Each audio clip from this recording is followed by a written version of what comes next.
देखिए बच्चों, हमारा फर्स्ट टॉपिक है इंट्रोडक्शन टू हीमोडायनेमिक्स। हीमोडायनेमिक्स में basically haem means blood and dynamics means motion, या आप उसको फ्लो से कोरिलेट कर सकते हैं। इट मींस हीमोडायनेमिक्स के अंदर हम बेसिकली पढ़ने वाले हैं क्या, flow of blood in the cardiovascular circuit.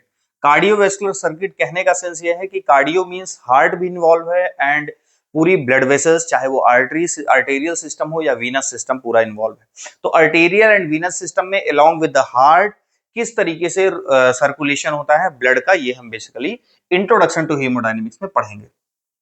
तो बेसिकली जिस तरीके से हम जानते हैं कि हमारा ह्यूमन हार्ट 4 चेंबर का बना होता है, जिसमें से अब ऊपर के 2 बेसिकली एट्रियम होते हैं, नीचे के 2 वेंट्रिकल होते हैं।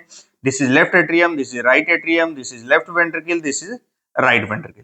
तो अब आपने क्या किया कि बेसिकली यहाँ पे ये है आपका left atrium, right. Left atrium से ब्लड शिफ्ट होगा कहाँ, लेफ्ट वेंट्रिकल में, देन लेफ्ट वेंट्रिकल से एवोर्टा में, एवोर्टा से देन आर्टरी में, आर्टरी से अब अवोर्टा का डायमीटर सबसे ज्यादा था, आर्टरी का उससे कम हुआ, देन आर्टेरियोल, आर्टेरियोल का सबसे कम डायमीटर होता है, सबसे ज्यादा रेजिस्टेंस क्रिएट करती हैं, इसीलिए आर्टेरियल को हम रेजिस्टेंस वेसल्स भी बोलते हैं। इसको आप नोट डाउन कर लेंगे।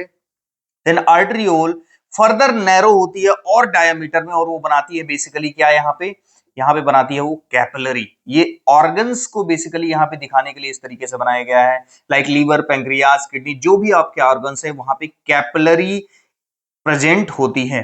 तो capillary, then capillary again diameter में थोड़ा सा बढ़ेगी, this will form green colour, venule, then vein, then आपका superior vena cava, inferior vena cava, और अगेन ये बेसिकली वीनस सिस्टम मिलके ये दोनों चीजें बनाता है, superior vena cava, inferior vena cava. और ये राइट एट्रियम में ओपन होगी, राइट एट्रियम से बेसिकली आपका right ventricle, and right ventricle से ब्लड शिफ्ट होगा पल्मोनरी आर्टरी में, एंड पल्मोनरी आर्टरी से लंग्स में जाएगा जहां ऑक्सीजनेशन होगा, एंड देन लंग्स से बेसिकली निकलेगा पल्मोनरी वेन के थ्रू, और बेसिकली अगेन कहा जाएगा लेफ्ट एट्रियम में, और अगेन लेफ्ट वेंट्रिकल में।